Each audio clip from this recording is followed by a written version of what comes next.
నేడు సర్దార్ వల్లభాయ్ పటేల్ 150వ జయంతి పూలమాలలు వేసి నివాళులర్పించిన పలువురు కాంగ్రెస్ నాయకులు.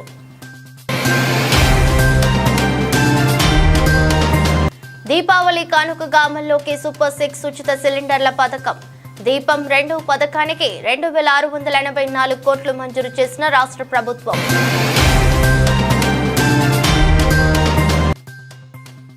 వన్ నేషన్ వన్ ఎలక్షన్ పై మోదీ క్లారిటీ. జాతీయ ఐక్యత దినోత్సవం రోజు పవర్ఫుల్ స్పీచ్.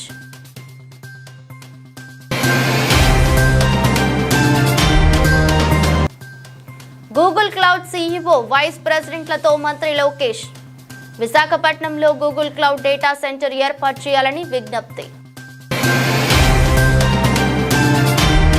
సర్దార్ వల్లభాయ్ పటేల్ జయంతి సందర్భంగా ప్రధాని నరేంద్ర మోదీ ఆయనకు నివాళులర్పించారు. 149వ జయంతి సందర్భంగా ప్రధాని మోదీ గురువారం గుజరాత్లోని స్టాచ్యూ ఆఫ్ లిబర్టీ వద్ద నివాళులర్పించారు.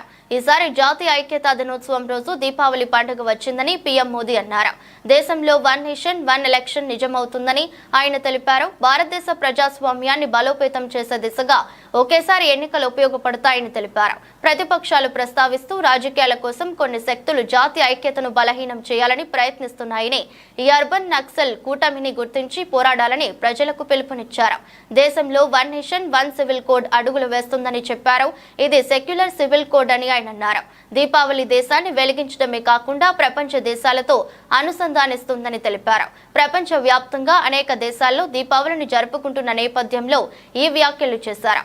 ఆర్టికల్ 370ని బీజేపీ రద్దు చేసిన విషయాన్ని ప్రధాని మోదీ ప్రస్తావించారు. గత ప్రభుత్వాలు వివక్ష పూరితంగా విధానాలు, ఉద్దేశాలతో జాతీయ ఐక్యతను బలహీనపరిచాయని దుయ్యబట్టారు.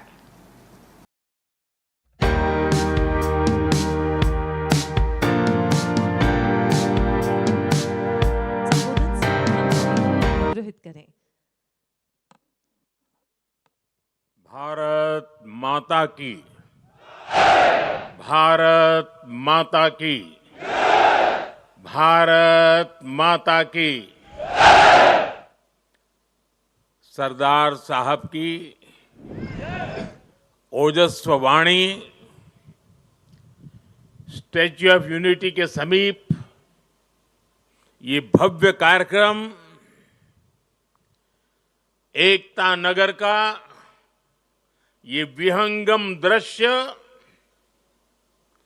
और यहां हुई शानदार परफॉर्मेंसेस, ये मिनी इंडिया की झलक, सब कुछ कितना अद्भुत है, कितना प्रेरक है। 15 अगस्त और 26 जनवरी की तरह ही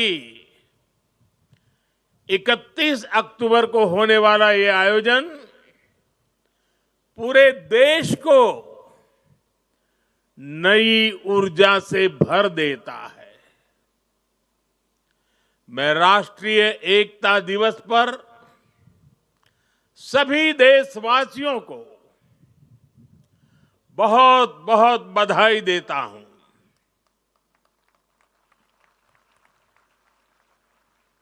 साथियों, इस बार का राष्ट्रीय एकता दिवस अद्भुत संयोग लेकर आया है।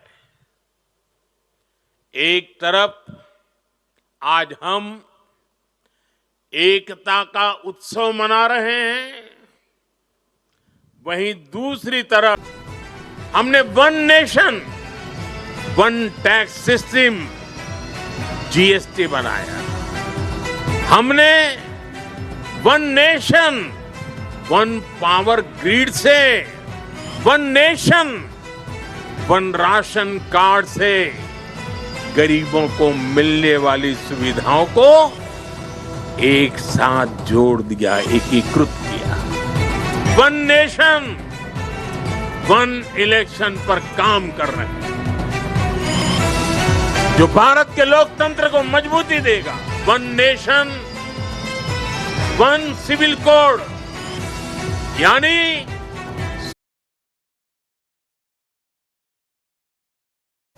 సీఎం రేవంత్ రెడ్డిపై బీఆర్ఎస్ సీనియర్ నేత డాక్టర్ దాసోజు శ్రవణ్ చేసిన వ్యాఖ్యలు సంచలనం సృష్టిస్తున్నాయి. సీఎం రేవంత్ పనితీరును గ్యాంగ్స్టర్ బిష్నోయ్, దావూద్ ఇబ్రాహీంతో పోల్చిన శ్రవణ్ రేవంత్ రెడ్డిని ప్రకృతే చూసుకుంటుందని వ్యాఖ్యానించారు.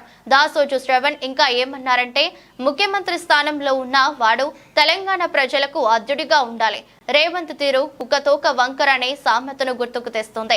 అహ్మదాబాద్ జైల్లో ఉన్న గ్యాంగ్స్టర్ బిష్నోయ్ లాగా రేవంత్ మాట్లాడుతున్నారని, వీధి రౌడీ కన్నా అధ్వానంగా ఉంది రేవంత్ భాష అని, ఆయన భాషపై తెలంగాణ సమాజం లోతుగా ఆలోచించాలని, దావూద్ ఇబ్రాహీం తరహాలు రేవంత్ మాట్లాడుతున్నారని, క్రిమినల్ సీఎంలా ఉంది రేవంత్ పద్ధతే. రాష్ట్రాన్ని నడుపుతున్న వ్యక్తి క్రిమినల్ అయితే ఇక సమాజం ఎట్లా అని కేసీఆర్ ను ఒక సంవత్సరంలో ఫినిష్ చేస్తా అంటారా? కేటీఆర్ ను హరీష్ రావుతో ఫినిష్ చేయిస్తా అంటావా? సీఎం వాడాల్సిన భాషేనా అని కాంగ్రెస్ నాయకులు ఆలోచించాలి. రేవంత్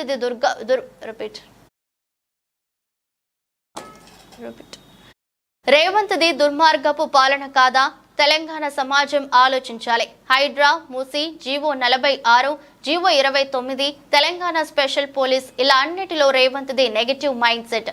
చిల్లర మల్లర చేష్టలు మానుకో రేవంత్ అనే, పాలన చేతకాక పిచ్చి మాటలు మాట్లాడుతున్నామని, అడ్డు అదుపు లేకుండా అహంకారంతో వ్యవహరిస్తే రేవంత్ ను ప్రకృతి చూసుకుంటుందని ప్రశ్నించారు. లివింగ్ లెజెండ్ కేసీఆర్ గారు. రేవంత్ రెడ్డి వద్దన్నా కాదన్నా ఈజ్ అ లివింగ్ లెజెండ్. 14 సంవత్సరాల పాటు తెలంగాణ ఉద్యమాన్ని అత్యంత అద్భుతమైనటువంటి రీతిలో మహాత్మా గాంధీ వలె చుక్క నెత్తురు రాలకుండా, హింస లేకుండా తెలంగాణను సాధించుకొచ్చి అనేక కష్టాలు, నష్టాలు, త్యాగాలు, పదవులు, అన్ని రకాల త్యాగాలు చేసి తెలంగాణ పట్టుకొచ్చినట్టు ఒక కేసీఆర్ గారు ఫినిష్ చేస్తా అంటావా? ఎన్ని గుండెలయా రేవంత్ రెడ్డి? మనిషివాను, మానవత్వం ఉందా? ఇది ముమ్మాటికి నేను తెలంగాణ ఉద్యమకారుడిగా చెప్తా ఉన్నాను. ఒక బీఆర్ఎస్ పార్టీ కార్యకర్తగానే కాదు, తెలంగాణ ఉద్యమకారుడిగా చెప్తా ఉన్నాను. This was the language used by Andhra capitalist during Telangana movement. Telangana విద్రోహులు మాత్రమే కేసీఆర్ ను ఆ రోజు, ఇన్ఫాక్ట్ అంత పెద్ద తెలంగాణ వ్యతిరేకవాదులు కూడా కేసీఆర్ ను ఫినిష్ చేయాలని చెప్పని ఎప్పుడు మాట్లాడలా. ఏందిది? ఏం కక్ష ఇది? పాలెగాడ ఏమన్నా రేవంత్ రెడ్డి? పాలెగాడ రేవంత్ రెడ్డి?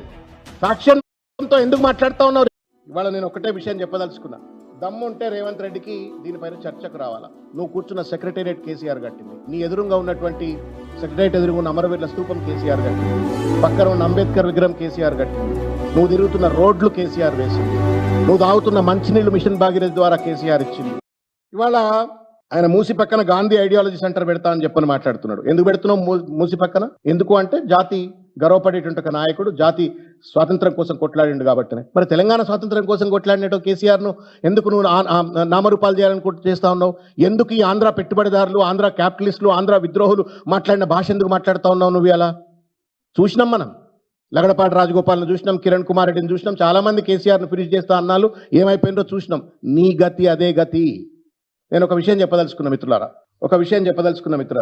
ఎంత నెగటివ్ మైండ్స్ ఫినిషింగ్ అనేటువంటి మాట మీద చంద్రబాబు నాయుడు గారు నచ్చిండో మెచ్చిండో వయసు మీద ఉన్నాడు పిల్లగా అని చెప్పని పక్కన కూర్చోబెట్టుకొని, అసెంబ్లీలో కూర్చోబెట్టుకొని మాట్లాడే ఆపర్చునిటీ ఇచ్చిండు, ఆర్థికంగా ఎదిగే అవకాశం ఇచ్చిండు. టీడీపీ నాయకుడిగా చంద్రబాబు నాయుడుకు అన్నం పెట్టిన చేతికి సున్నం పెట్టినట్టుగా దుందుడుకు వ్యవహారంతో, ఒక దొంగ వ్యవహారంతో, ఓటు నోటు కేసులో తాను ఇరికిందే కాక తా చెడ్డ కోతి వనమెల్లా చర్చ అన్నట్టుగా చంద్రబాబు నాయుడు గురికి ఇస్తే, Chandrababu Naidu is finished in Telangana.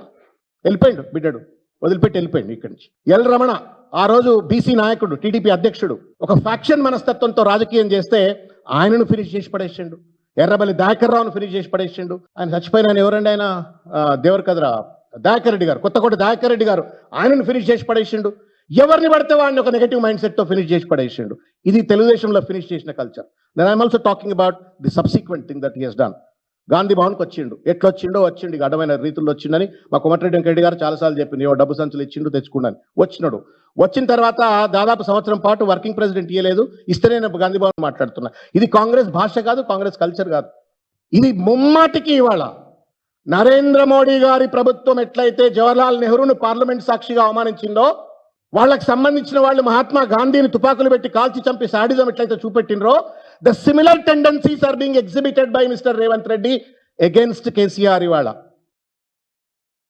స్వర్గీయ మాజీ ప్రధాని ఇందిరాగాంధీ వర్ధంతి, సర్దార్ వల్లభాయ్ పటేల్ జయంతి సందర్భంగా జూబ్లీహిల్స్ నివాసంలో ఆ మహనీయుల చిత్రపటాలకు నివాళులర్పించిన ముఖ్యమంత్రి రేవంత్ రెడ్డి, మంత్రి కోమటిరెడ్డి వెంకటరెడ్డి, ఎమ్మెల్యే రాజ్ ఠాకూర్.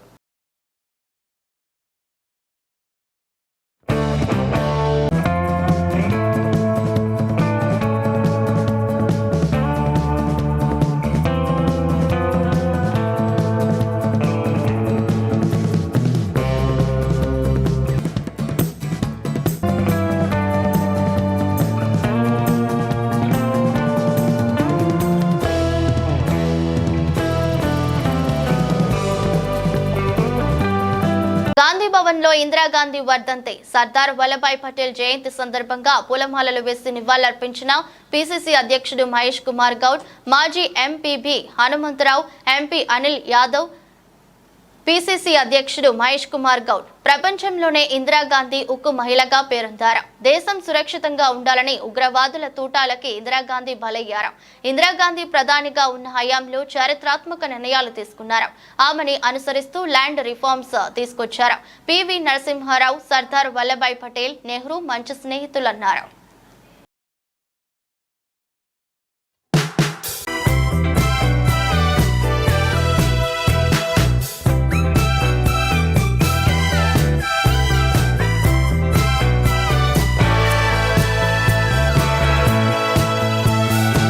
గౌరవ శాసనసభ్యులు, శాసనమండలి సభ్యుల మరియు మాజీ సభ్యుల సౌకర్యార్థం నూతన కాన్స్టిట్యూషన్ క్లబ్ నిర్మాణంపై ఈరోజు శాసనసభ భవనంలోని సభాపతి ఛాంబర్లో సమీక్ష సమావేశం పాల్గొన్న తెలంగాణ రాష్ట్ర శాసనసభాపతి శ్రీ గడ్డం ప్రసాద్ కుమార్,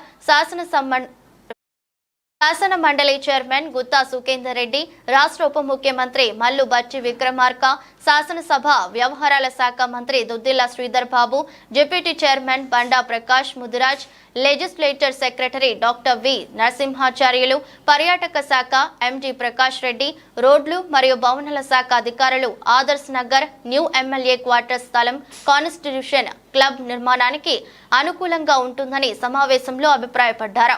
త్వరితగతిన డిజైన్ రూపొందించాలని ఆర్ఎండ్బి శాఖ అధికారులను ఆదేశించిన స్పీకర్, చైర్మన్, మంత్రులు రాజస్థాన్, ఢిల్లీలోని కాన్స్టిట్యూషన్ క్లబ్ల పనితీరును పరిశీలించి రిపోర్టు తయారు చేయాలని లెజిస్లేచర్ సెక్రటరీ గారికి సూచించిన ఉప ముఖ్యమంత్రి బట్టి విక్రమార్క, మంత్రి శ్రీధర్ బాబు కాన్స్టిట్యూషన్ క్లబ్ ను సొసైటీగా రిజిస్ట్రేషన్ చేయాలని లెజిస్లేచర్ సెక్రటరీ గారిని ఆదేశించిన ఉప ముఖ్యమంత్రి బట్టి, మంత్రి శ్రీధర్ సభ్యులకు అన్ని వసతులు సౌకర్యాలు ఉంటూ తెలంగాణ కాన్స్టిట్యూషన్ క్లబ్ దేశంలో ఒక మోడల్ గా ఉండే విధంగా ఆర్కిటెక్చర్ సంస్థల ద్వారా డిజైన్ రూపొందించాలని సూచించిన స్పీకర్ ప్రసాద్ కుమార్.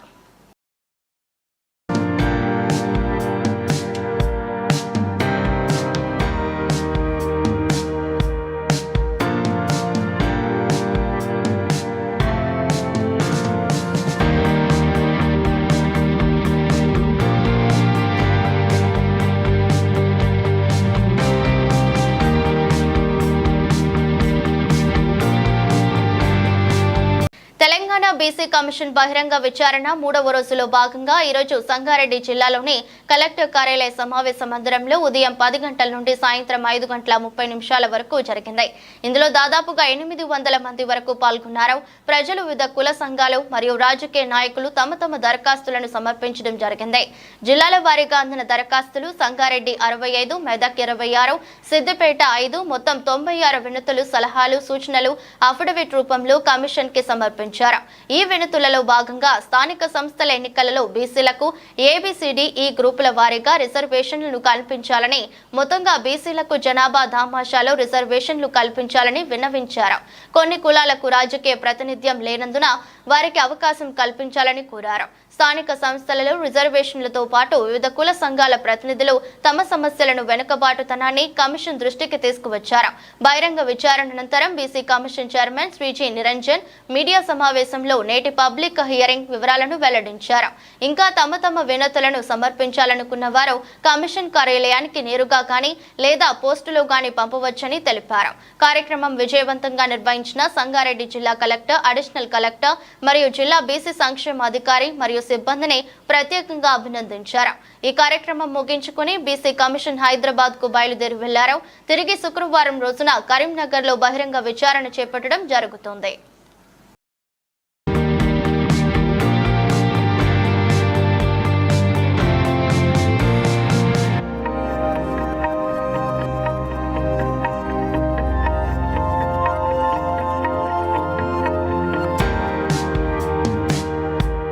సూపర్ 6 హామీల్లో ఒకటైన ఉచిత గ్యాస్ సిలిండర్ల పథకం రాష్ట్రంలో అమల్లోకి వచ్చింది.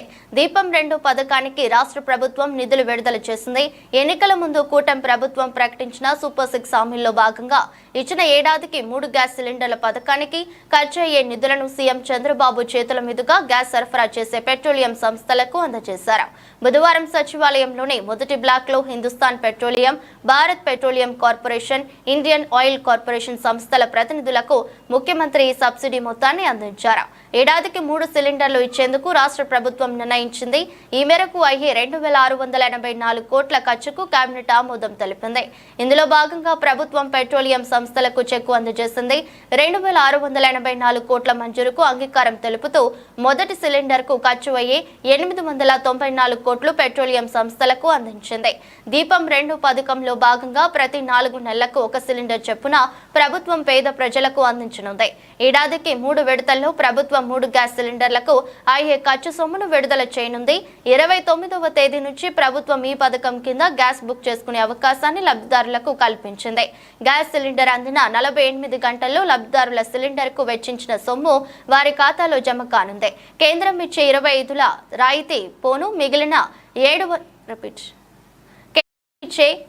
రూపాయల రాయితీ పోను మిగిలిన 876లను రాష్ట్ర ప్రభుత్వం అందిస్తోంది. ఈ పథకం అమలుకు ప్రతి ఏటా 2684 కోట్లు ప్రభుత్వంపై ఆర్థిక భారం పడనుంది. ఈ కార్యక్రమంలో పౌర సరఫరాల శాఖ మంత్రి నాదెండ్ల మనోహర్ తో పాటు తెనాలి నుంచి వచ్చిన దీపం పథకం లబ్ధిదారు బాలమ్మ, ఏలూరు నుంచి వచ్చిన లబ్ధిదారు భవానీ, విజయవాడ నుంచి వచ్చిన లబ్ధిదారు మంగాతాయారు, సివిల్ సప్లై శాఖ అధికారులు, పెట్రోలియం సంస్థల ప్రతినిధులు పాల్గొన్నారు.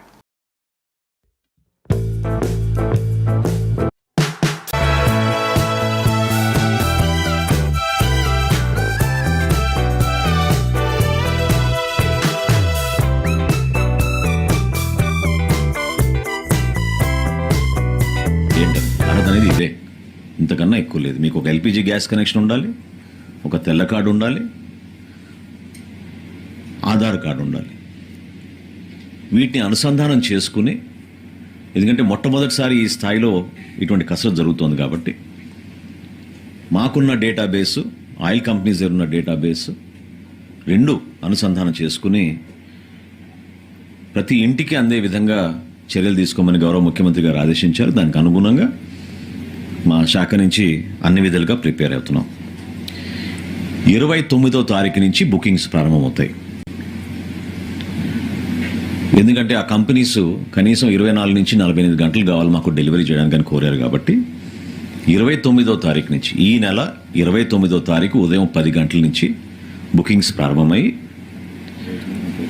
31వ తారీఖున మేము డెలివరీస్ చేస్తాం. ఆ రోజు గౌరవ ముఖ్యమంత్రి గారి చేతుల మీదుగా ఒక కార్యక్రమం చేసి ఈ కార్యక్రమాన్ని లాంఛనంగా ప్రారంభించుకుని చేస్తాం. అర్హత ఉన్న ప్రతి వ్యక్తి ఎవరైతే సిలిండర్ కోసం బుకింగ్ చేసుకుంటారో వాళ్ళ బుకింగ్ కన్ఫర్మ్ అవగానే రాష్ట్ర ప్రభుత్వం నుంచి ఇమ్మీడియట్గా ఒక SMS వెళ్తుంది. మీకు ఈ ఉచిత గ్యాస్ సిలిండర్ పథకంలో మీకు ఒక గ్యాస్ సిలిండర్ నమోదైంది, వాళ్ళకి శుభాకాంక్షలు తెలుపుతూ ఫలానా తేదీన మీకు డెలివరీ అవబోతుంది అనేది స్పష్టమైన SMS వెళ్తుంది. ఈ 3 ఆయిల్ కంపెనీస్తో మాకు జరిగిన చర్చల్లో వాళ్ళు చెప్పిన విషయం ఏంటంటే 24 గంటల నుంచి 48 గంటల లోపు డెలివరీస్ పూర్తవుతాయి. గ్రామీణ ప్రాంతాల్లో కొంచెం సమయం పడుతుంది కాబట్టి 48 గంటలు అన్నారు. పట్టణాల్లో మాత్రం 24 గంటల్లోనే వీళ్ళు అందిస్తామని చెప్పారు. అందించిన క్షణం నుంచే 48 గంటల లోపు ఎవరైతే బుకింగ్ చేసుకున్నారో వాళ్ళ ఖాతాల్లోకి ఇమీడియట్గా అమౌంట్స్ జమ అయిపోతాయి. అక్టోబర్ 31వ తారీఖు నుంచి మార్చి 31వ తారీఖు లోపు ఈ మొదటి సిలిండర్ ఎవరైనా బుక్ చేసుకోవచ్చు. ఈ వెసులుబాటు ఎందుకు కల్పించామంటే కొన్ని గృహాల్లో ఖాళీ సిలిండర్ లేకపోతే అనవసరంగా తొందరపడి మీరు తీసుకెళ్ళి ఇవ్వాల్సిన అవసరం ఏమీ లేదు. ఈ 4 నెలల్లో మీరు ఎప్పుడైనా కూడా మీరు మార్చి 31వ తారీఖు లోపు, అంటే ఆర్థిక సంవత్సరం ఈ మార్చి 31వ తారీఖు వరకు ఉంది కాబట్టి ఈ ఆర్థిక సంవత్సరంలో మీరు ఎప్పుడైనా మీరు నమోదు చేసుకోవచ్చు. మీకు ఆ గ్యాస్ బుకింగ్ చేసుకోగానే మీకు ఆ డెలివరీ చేస్తాం.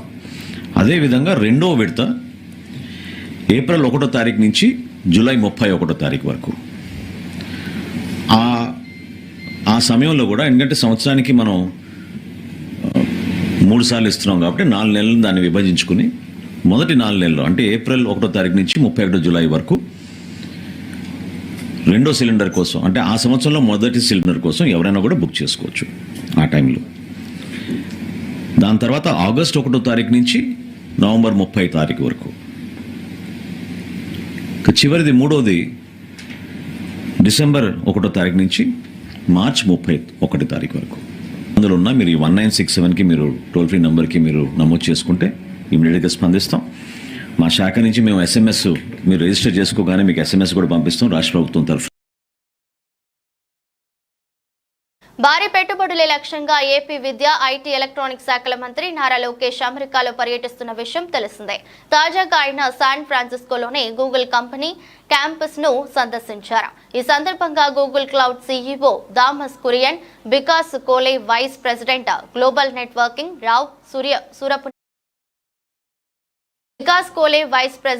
Global networking Rao Surapuneni, vice president business application platforms Chandu Thota, vice president Google maps లతో భేటీ అయ్యారు. ఈ సందర్భంగా గూగుల్ క్లౌడ్ ప్రతినిధులు మాట్లాడుతూ online research, cloud computing, digital advisoring తో తమ సంస్థ ప్రపంచవ్యాప్తంగా గుర్తింపు పొందిందని తెలిపారు. AI, అటానమస్ టెక్నాలజీలో వెంచర్లతో పురోభివృద్ధి సాధిస్తోందని చెప్పారు. ఏడాది అక్టోబర్ నాటికి అల్ఫాబెట్ మార్కెట్ క్యాపిటలైజేషన్ సుమారుగా $2.01 ట్రిలియన్ ఉందని తెలిపారు. అనంతరం మంత్రి లోకేష్ మాట్లాడుతూ ఆంధ్రప్రదేశ్ క్లౌడ్ ఇన్ఫ్రాస్ట్రక్చర్ హబ్ గా తయారవుతుందని తెలిపారు. విశాఖపట్నంలో డేటా సెంటర్ల ఏర్పాటుపై దృష్టి సారించినట్లు పేర్కొన్నారు.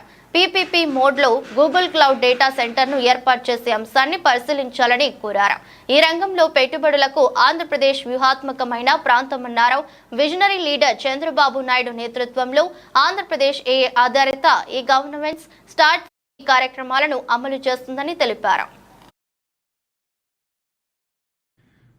The windmills also get manufactured there, so it's a very vibrant ecosystem in that sense. Then we have one district which is called Prakasham, focused only on biofuels to augment all India's energy requirement. So that's going to be a big thrust area. That's being spearheaded by the Ambanis. Yes. And this decision support system at the city government.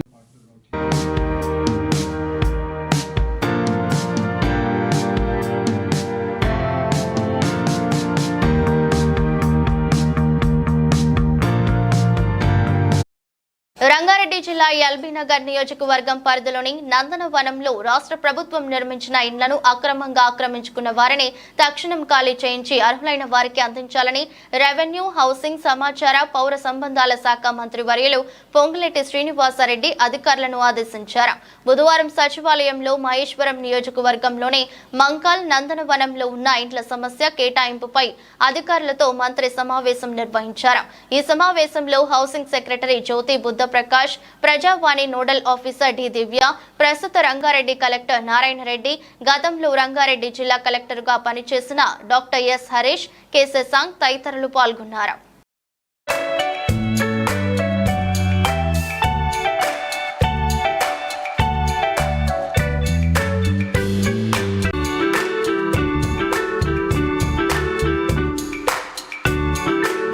నేపథ్యంలో దృష్ట్యా ప్రయాణికుల రద్దీని సమర్థవంతంగా నిర్వహించడానికి విస్తృత ఏర్పాట్లు చేసిన దక్షిణ మధ్య రైల్వే దీపావళి మరియు ఛత్ పూజా పండుగల సీజన్ దృష్ట్యా ప్రయాణికుల సంఖ్య గణనీయంగా పెరిగింది.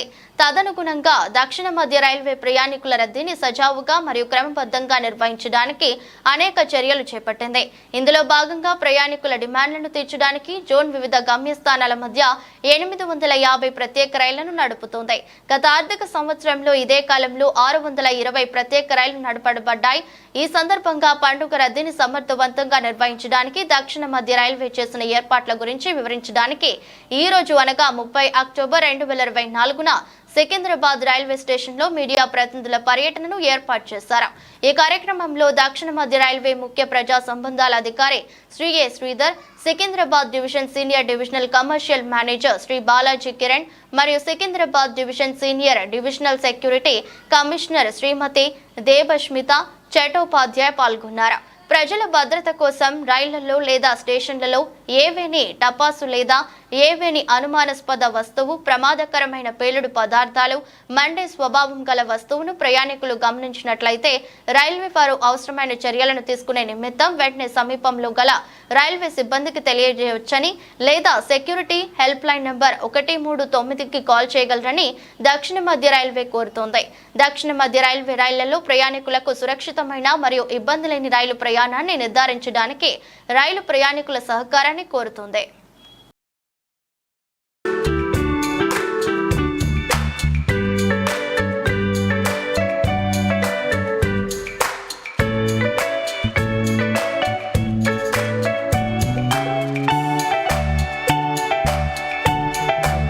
బ్రీఫింగ్ చేయడం జరుగుతుంది.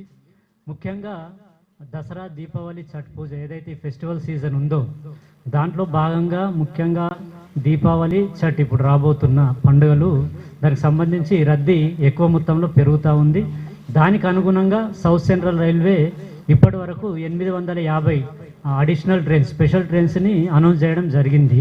ముఖ్యంగా ఈ రద్దీని క్లియర్ చేయడానికి ఇంకా మేజర్ స్టేషన్స్ ఏవైతే ఉన్నాయో సికింద్రాబాద్, విజయవాడ, నాంపల్లి ఇలాంటి అన్ని స్టేషన్లో కూడా అదనపు చర్యలు తీసుకోవడం జరిగింది, అంటే రద్దీని నియంత్రించడానికి. అందులో భాగంగా అదనపు ఆర్పీఎఫ్ బలగాలని ప్రభుత్వ నిబంధనలు పాటించని బాణాసంచా వ్యాపారులు విజయనగరం జిల్లా గజపతి నగరం పరిధిలో ప్రభుత్వ లైసెన్స్ తో విక్రయిస్తున్న బాణాసంచా వ్యాపారులు నాసిరకం బాణాసంచాను అధిక రేట్లకు విక్రయిస్తున్న బాణాసంచా వ్యాపారులు సమిష్టి సహకారంతో సమర్థవంతంగా విధులు నిర్వర్తించా ఉద్యోగ విరమణ కార్యక్రమంలో సమాచార శాఖ అదనపు సంచాలకులు నాగయ్య కాంప్లే అధికారులు ఉద్యోగుల సహకారంతో ఉద్యోగ బాధ్యతలను విజయవంతంగా నిర్వర్తించారని సమాచార శాఖ అదనపు సంచాలకులు నాగయ్య కాంప్లే తెలిపారు. ప్రస్తుతం సమాచార శాఖ ప్రధాన కార్యాలయంలో అదనపు సంచాలకులుగా విధులు నిర్వర్తిస్తున్న నాగయ్య కాంప్లే బుధవారం ఉద్యోగ విరమణ పొందారు. ఈ సందర్భంగా హైదరాబాద్ రాష్ట్ర సమాచార శాఖ కార్యాలయంలో ఆ శాఖ పూర్వ కమిషనర్ హనుమంతరావు, ప్రస్తుత కమిషనర్ హరీష్ అధికారులు ఉద్యోగులు ఆయనను ఘనంగా సన్మానించారు. ఈ సందర్భంగా ఏర్పాటు చేసిన కార్యక్రమంలో సమాచార శాఖ అదనపు సంచాలకులు నాగయ్య కాంబ్లే మాట్లాడుతూ తన 39 ఏండ్ల ఉద్యోగ జీవితంలో డివిజన్ పౌర సంబంధాల అధికారి నుండి అదనపు సంచాలకుల వరకు వివిధ హోదాలలో పలు జిల్లాల్లో పనిచేశానన్నారు. ప్రభుత్వ పథకాలు ప్రజల్లో చేరవేసే క్రమంలో అటు అధికారులు ఇటు మీడియాను సమన్వయం చేసుకుంటూ ముందుకు సాగనన్నారు. ఐఎన్పిఆర్ కమిషనర్ హరీష్ మాట్లాడుతూ సమాచార శాఖలో సుదీర్ఘకాలం పాటు విధి నిర్వహణలో ఎన్నో ఒడిదుడుకులను, కఠిన పరిస్థితులను ఎదుర్కొని ఉద్యోగ బాధ్యతలను విజయవంతంగా ముగించడం గొప్ప విషయమన్నారు.